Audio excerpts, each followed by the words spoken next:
He built Microsoft with his best friend, then tried to cut him out while he was dying. They met when one of them was 12 and the other was 14. They built one of the most valuable companies in human history together. And then one of them, while the other was fighting cancer, sat in the next room and plotted to take everything from him.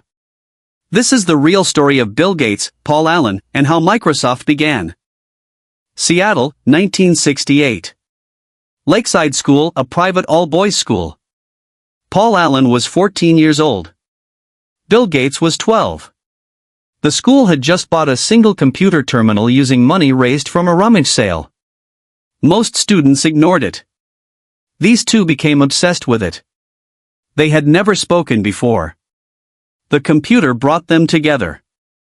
Allen was 2 years older, quieter, more of a dreamer.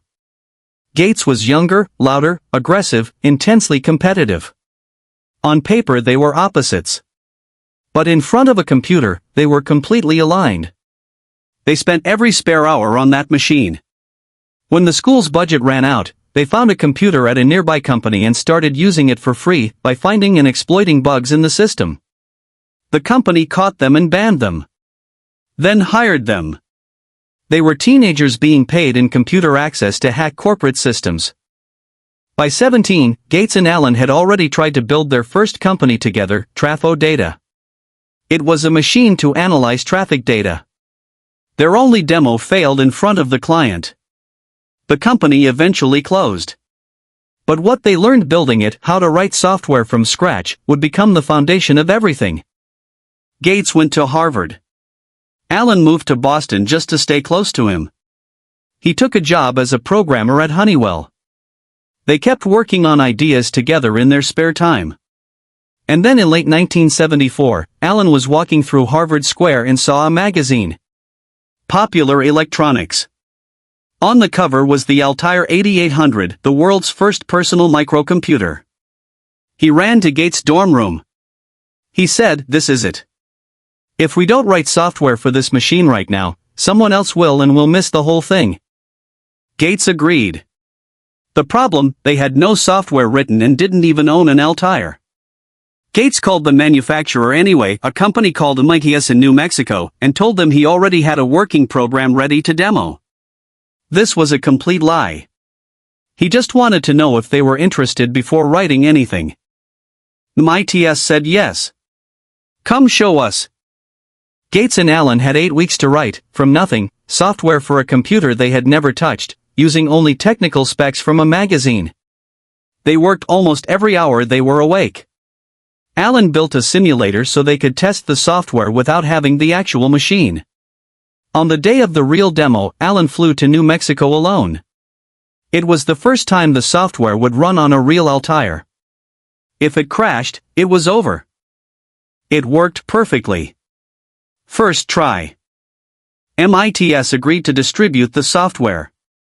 Gates dropped out of Harvard. Allen quit his job at Honeywell. On April 4, 1975, they officially founded Microsoft, a name Allen came up with. Gates was 19. Allen was 21. From the very beginning, the partnership was unequal. When it came time to divide ownership, Gates argued that he had done more of the technical work on their basic software and deserved a bigger share. Allen agreed to a 60-40 split in Gates' favor. Then Gates came back and renegotiated it again to 64-36. Allen agreed again. He always backed down. That was the dynamic. Gates pushed. Allen gave ground. As Microsoft grew through the late 1970s, the tension between them increased.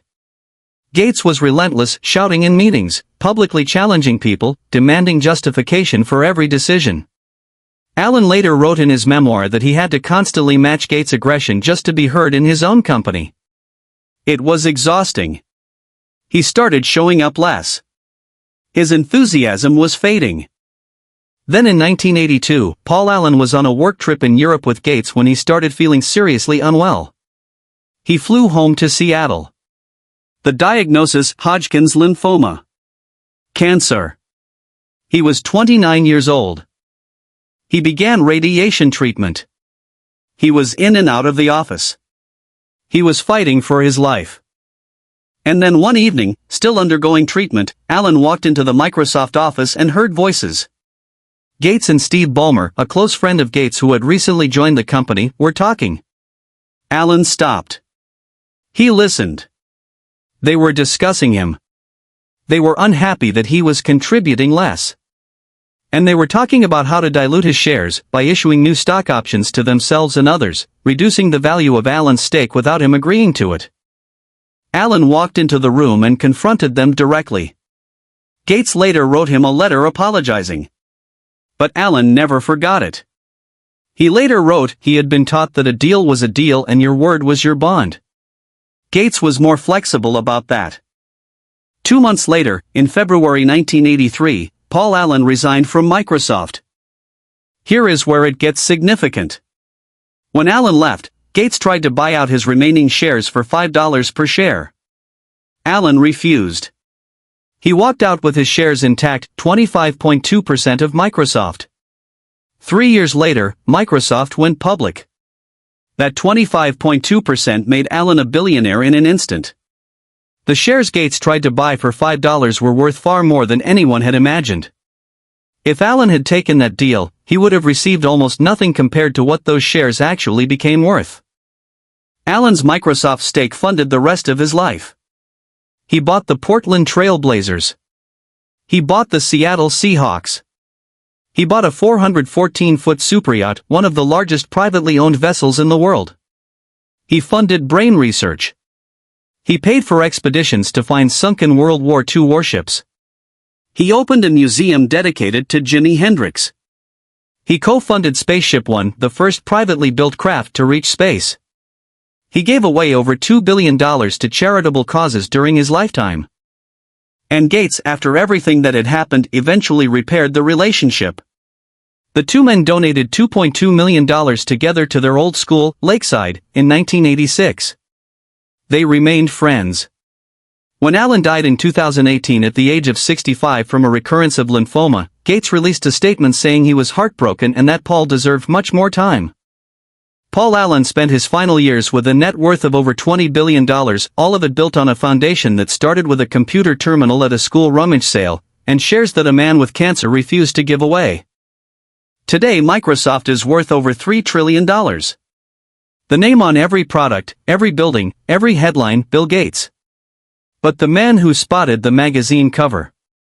The man who ran to his friend's dorm room and said this is the moment. The man who flew alone to New Mexico and held his breath as the software ran for the first time on a machine he had never touched, that was Paul Allen. That's the real story. No extra drama. Just what actually happened. If you want to know how the world's biggest names really began, this is the channel. Next up, a 65-year-old man, broke and sleeping in his car, who knocked on over 1,000 doors and built one of the most recognized food brands on the planet.